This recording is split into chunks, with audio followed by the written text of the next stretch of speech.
that will take you through setting up the Excel spreadsheet referenced in the project.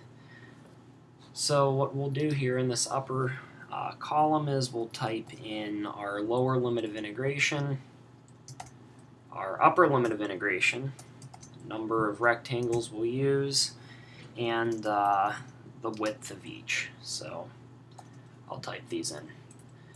In this first problem, we're going to start at 0, we're going to integrate up to 1, and for now we want to use 4 rectangles, so we can do that. When we type in delta x, we're eventually going to want Excel to refer to this, so let's give it a formula where all we'll have to do is change the value of n, and this will update automatically. So we'll click equals, which will tell Excel we have a formula. Click a parenthesis. No, that's not a sad face. It should be a happy face. You're doing math. So what we want to do is take the length of the interval, which will be b minus a. So you can either select the cells or just scroll up to them. And then we want to divide that by the number of rectangles, so I can just hit the up arrow key to get to 4, or I can manually select cell B3. So that'll calculate this. If we want to change n for later parts of the problem, all we now have to do is just input that, and Excel will automatically update delta x. For now, we'll have n equals 4.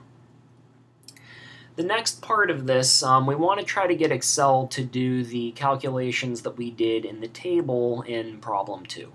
So in that table, we have to figure out which slice are we dealing with, so we'll put a column in there for the kth slice. We're also going to put in a column for delta x, and this will be because we need to trick Excel, and I'll talk about that in a second. What we also then would need to do is input x sub k, which will correspond to the x value of the right-hand endpoint for the kth slice, r sub k, which will be the radius of the kth disk, and v sub k, which will be the volume of the kth disk. So for this n equals 4, what we want to do is type in 1 and 2, and we could type in 3 and 4, but there's actually a cute little trick where if we just highlight both of these, we can actually move our cursor over to this little box that appears in the lower right-hand corner and drag down until we see the number 4. So that's nice, and that'll be particularly helpful when we go to generalize this to a higher value of n. For delta x, in this first one, what I'm going to do is I'm going to click equals and then click on cell B4. So that'll just tell Excel to put in cell B7 whatever's in B4. And now to trick Excel into getting delta x to be correct for the rest of them, in this cell I'm going to click equals and then scroll to the cell above it. Now I can select cell B8. I can move my cursor over to this box, and when I double click on this, it's actually going to paste the formula that I have here into every cell to which there's a corresponding value to the left. So I can do that. You want to be careful not to highlight B7, because if I would, instead of doing this, so let me just delete this. If I would highlight this and I would double click, what it's going to do is it's going to say, well, B7 refers to B4, B8 refers to B7, I'm going to copy that pattern. So not surprisingly here, we see something a little funky happening. This is going to tell it, well, scroll down, copy delta x into this cell, and then in cell B10, copy what's directly above it. That's not good.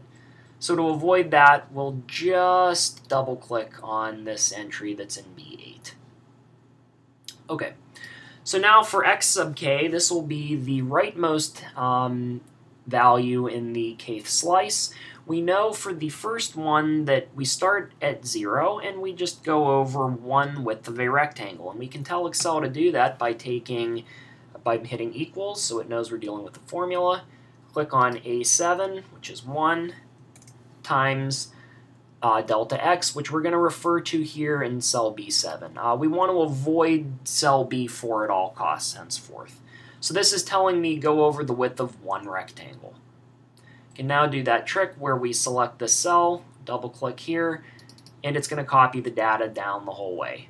And if you did this exactly the way that I described, what's nice is your formula is automatically going to update. When you scroll down, Excel is going to take all the references down. So in this first cell in C7, it says A7 plus or times B7. When you scroll down one, it's going to say, well, I think you mean A8 times B8, which is exactly what we want, because x sub 2, which would be the x-most value of the rightmost x value in the second slice, should be 2 widths over from the starting point of x equals 0. So this is nice. For r sub k, this is going to be given using the function y equals 1 plus x squared, where we plug in the x value that we have in the column x sub k. So I'll tell Excel to input 1 plus. Now we need to refer to the cell where our variable is, which will be C7. Square it, and you get that result. Once again, we can just double-click here, and it'll copy everything down. The volume of the kth washer will just be pi times r sub k squared.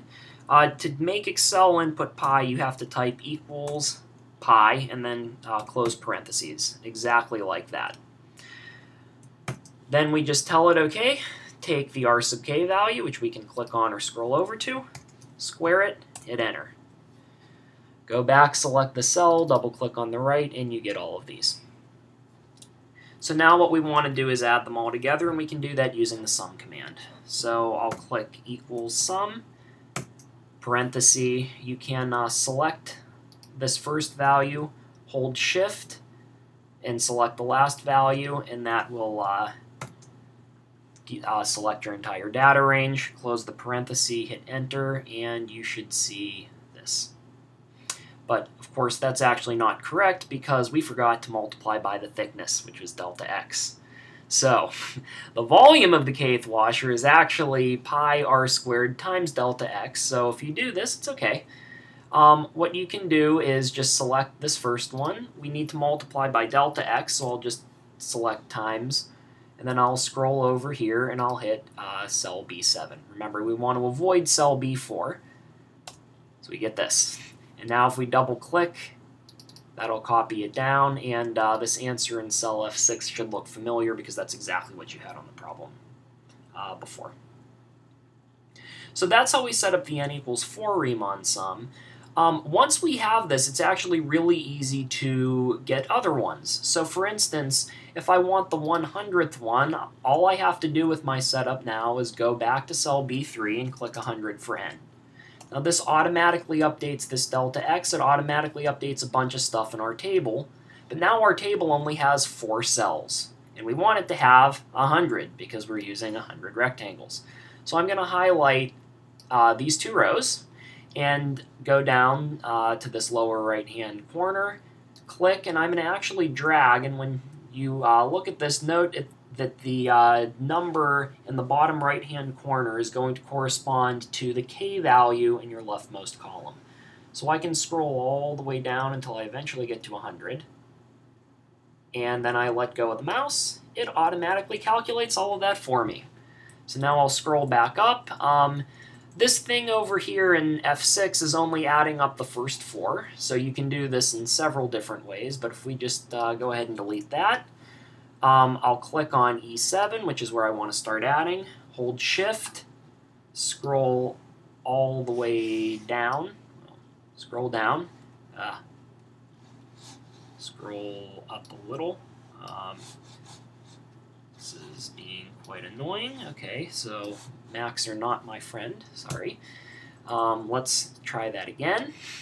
So I'll click in here, equals sum, E7. You can hold shift and go down, or since this is probably going to be moderately, oops, screw that up, equals sum, parenthesis, E7, shift.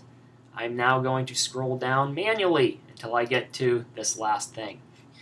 Close the parenthesis, hit enter, and voila, we should see something familiar. So you can adapt this procedure now if you want to get any value of n whatsoever.